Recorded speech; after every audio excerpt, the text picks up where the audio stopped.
The fluorescent lights above register 3 hum at slightly different pitches. When the store is empty, the sound separates into layers.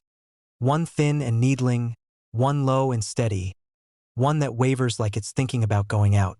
It's past 2 in the morning. The automatic doors haven't opened in almost 40 minutes. Outside, the street beyond the glass is washed in a sodium glow that makes everything look submerged. Inside, the air smells faintly of warmed plastic, instant noodles, and the metallic chill from the drink coolers lining the back wall. I was halfway through facing the onigiri in the refrigerated case when the chime above the door rang once. A man entered, looked around, and said, "They haven't erased it yet." He didn't say it loudly. Not to me, not even to the room. It sounded like an observation made under his breath, like noticing a smudge on a window. I straightened. "Welcome," I said automatically. He didn't respond. He stood just inside the entrance, the doors sighing closed behind him, his reflection faint in the glass. His coat was dark, damp at the shoulders as if he'd walked through mist. His hair clung to his forehead in thin strands. He scanned the ceiling, the aisles, the floor tiles, as though comparing them to something only he could see. My first thought was that he meant graffiti. Sometimes teenagers scratch things into the bathroom door. But there was nothing unusual. The sale posters hung at the same angles as always. The seasonal display of Sakura-flavored snacks, though weeks out of season, remained untouched near the register. I'd meant to ask the manager about that. "Can I help you find something?" I asked. His gaze shifted to me. For a moment, the humming lights seemed to dip lower, like a breath being held. "You're still here," he said. "I work nights." He frowned, not in confusion, but in disappointment. "No," he said softly. "You weren't supposed to be." A flicker ran across the ceiling. One of the lights blinked, recovered. I glanced at the security monitors above the counter. For small screens showed the aisles from different angles. There was always a slight delay, half a second at most, but tonight it felt longer.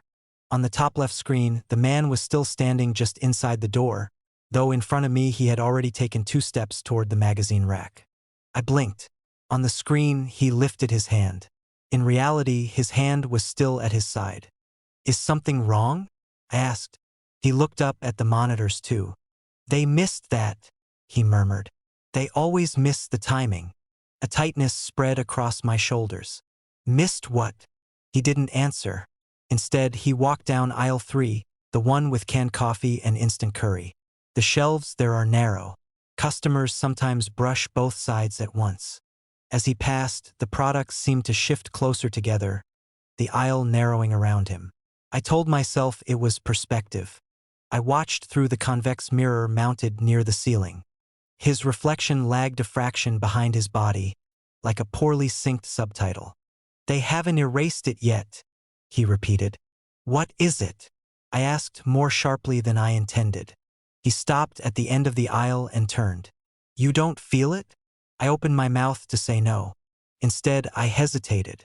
There was something, not a memory, more like the impression of one, pressure behind the eyes, the way your body braces when you step down expecting a stare that isn't there. "I feel tired," I said. He studied me. "That's where they started." The drink coolers hummed louder for a second, then softened. The doors fogged faintly from the inside, condensation blooming in delicate veins. He approached the counter but didn't set anything down. Up close, his face seemed familiar in a way that made my stomach turn. Not because I recognized him, but because I felt I should. "Do you remember closing early?" he asked. "We're open 24 hours. You weren't." A memory brushed past me. Metal shutters halfway down, lights off except for the emergency strips, the store smaller somehow. Couldn't catch it. It slipped away like a word on the tip of the tongue. "You're mistaken," I said. He glanced at the floor near the ATM. "Then what's that?" I looked. There was a dark stain between the tiles. I was certain I had mopped there an hour ago. The floor had been clean, reflecting the lights in pale rectangles. Now a faint outline marred the grout, a shape without clear edges, as if something had seeped up from beneath. It's just, I began. But I couldn't finish. Because I knew, with sudden, disorienting certainty, that I had scrubbed that exact shape before. Not tonight. Another night. The same stain, the same spot. I had knelt there, the smell of detergent sharp in my nose, my hands raw from friction. They tried to wipe it, the man said gently. But they didn't erase you properly. A pulse of static flickered across the monitors. For an instant, every screen showed the same image. Me, standing alone behind the counter, staring directly into the camera. Then the feeds returned to normal. I swallowed. Please leave if you're not buying anything. He smiled faintly. You already asked me that. I did not. You will. The automatic doors chimed. I turned instinctively, expecting another customer. No one entered. On the monitor, however, the door slid open. On screen, a version of me looked up, said welcome, and glanced toward the entrance. The timestamp in the corner flickered between 2:13 and 2:14. That's the loop, he said. They compress it when it's small. My hands were trembling now. Who are they? He ignored the question. It's still anchored to you. That's why it hasn't cleared. A sudden crash echoed from the back room. The storage door stood slightly ajar. Cold air seeped through the gap, carrying the sterile scent of ice and cardboard. I'll check, I said automatically. You shouldn't. But I was already moving. The aisle to the back felt narrower than usual. My shoulders brushed the shelves. Packets of chips rustled as though something passed through them after me. The back room light flickered when I switched it on. The small freezer unit along the wall thrummed steadily. Stacks of boxes cast long, uneven shadows. Nothing had fallen. Except, on the concrete floor near the freezer, the same dark outline from the front tiles bled through the gray surface, as if the stain existed in layers. I stepped closer. The air grew colder, not just from the freezer, but from something else, an absence of warmth that seemed to emanate from the floor itself. A pressure built in my chest. A memory cracked open. I was here before. The shutters down. The store closed. The lights dimmed. The stain fresh and spreading. The sound of something heavy dragged across tile. My own breath too loud in the empty space. Not blood. No violence. Just stillness. I saw myself lying on the floor, eyes open, staring at the humming light. And then nothing. An incident, the man's voice said behind me. He hadn't made a sound entering the room. Minor by their standards. You collapsed. Heart, stress, something small. They reset the layout, adjusted the footage, erased the shift. My throat tightened. That's not possible. It is easier than grief. The freezer door reflected us both. But in the reflection, I was alone. They erased the event, he continued. But you remained. An echo. You kept working. The fluorescent light above buzzed violently, then steadied. I tried to summon anger, denial, anything solid. Instead, I felt the truth settle into my bones. The exhaustion that never lifted. The sense of repetition. Customers who sometimes repeated the same line twice in the same tone, minutes apart. Items I restocked that reappeared in my hands. They meant to clear you with it, he said. But you're still tethered. That's what hasn't been erased. On the monitors in the corner of the back room, a smaller feed displayed the front counter. Another version of me stood there, perfectly still, staring into nothing. If they notice, he said, they'll try again. The chime at the entrance rang once more. On the monitor, the door opened. A man entered, looked around, and said, They haven't erased it yet. I turned slowly to face the one beside me. He was already fading at the edges, like a reflection losing its light. You have to decide, he whispered. Stay and repeat, or step out of frame. Step where? But he was gone. The cold receded slightly. The stain on the floor lightened, though it did not vanish. I stood there for a long time, listening to the hum of the freezer and the layered whine of fluorescent lights beyond the door. On the monitor, the other me greeted the man. I watched myself smile. I watched myself not understand. The loop compressed, flickered, The stain pulsed faintly under my shoes. I don't know how long I've been in the back room now. The store sounds distant, as if underwater. Sometimes the chime rings. Sometimes it doesn't. When I look at the freezer door, I see only one reflection. When I look at the monitor, I see two. They haven't erased it yet. And I am beginning to understand that it is not the stain or the night or the incident. It is me. It started with a sound so soft I thought it was the compressor in the drink cooler cycling on. A dry, granular shuffling.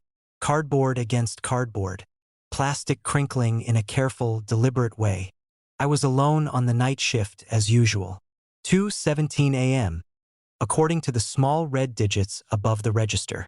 The fluorescent lights hummed in uneven tones. One near the entrance flickering at irregular intervals like a tired eyelid. The air smelled faintly of instant noodles, microwaved oil, and the clean, chemical sweetness of plastic packaging. Aisle 3, snacks and confectionery, sat in my peripheral vision as I counted change from the till. SHFF. I looked up. A bag of seaweed chips tipped forward on the shelf, slid an inch to the left, and settled. I waited. Nothing else moved. The security monitors above the counter displayed their usual 4 angles.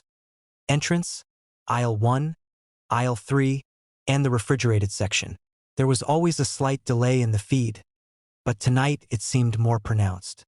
On screen, the chips hadn't shifted yet. 3 seconds later, on the monitor, they did. My skin tightened across my arms. I told myself it was gravity, uneven stacking, air pressure from the coolers. Then 2 boxes of chocolate biscuits rotated in opposite directions, slowly, as if guided by careful hands. They stopped at identical angles. On the shelf, the colors aligned. Yellow, brown, red. The arrangement wasn't random. It was symmetrical. I stepped out from behind the counter. The store felt narrower than usual, the aisles closer together, like ribs constricting around a lung. The convex mirror near the ceiling reflected me in a warped oval. My head slightly too small, my body elongated. SHFF. SHFF. More products shifted. Cups of instant ramen turned so their labels faced forward in perfect unison. A row of bottled teas tilted, caps aligning in a straight diagonal. The flickering light near the entrance blinked twice. On the monitor, aisle 3 remained unchanged. But in front of me, the shelves were still moving. "Stop," I said quietly. The shuffling paused. My voice sounded too loud in the fluorescent hum. The air carried the stale warmth of the noodle display. Somewhere behind me, a cooler fan whirred, then slowed. I stepped closer to aisle 3. The products were arranging themselves into blocks of color, the negative space between them forming shapes. At first, it looked abstract, like a child stacking bricks. Then I saw it. 4 vertical columns of different colored packaging, carefully spaced. They formed letters. WAIT. I blinked. The word dissolved instantly as items slid back into place with a cascade of soft thuds. On the monitor, 3 seconds later, the word appeared. I watched it form on screen, delayed, while the real shelves stood ordinary and still in front of me. The red digits above the register flickered. 2:17, 2:17, 2:17. The time did not change. "I'm tired," I whispered. The shuffling resumed, this time in aisle 1. I turned. Canned coffee rolled forward in measured increments. Plastic-wrapped sandwiches shifted sideways. A row of lighters rotated until their transparent casings reflected the light in sharp, deliberate glints. They were spelling again. STAY. The fluorescent light near the entrance flickered in rhythm. On with each letter, off between them. Flash. T-flash. A flash. Why darkness? My mouth went dry. The smell of plastic intensified, as though the packaging were warming from friction. I became acutely aware of my own breathing. "I'm not staying," I said. The letters collapsed. The aisle narrowed subtly. I felt it before I saw it. My shoulders brushed both sides when I hadn't been touching them before. The floor tiles seemed closer together, grout lines bending inward. On the monitor, I was still standing near the counter. But I was in aisle 1.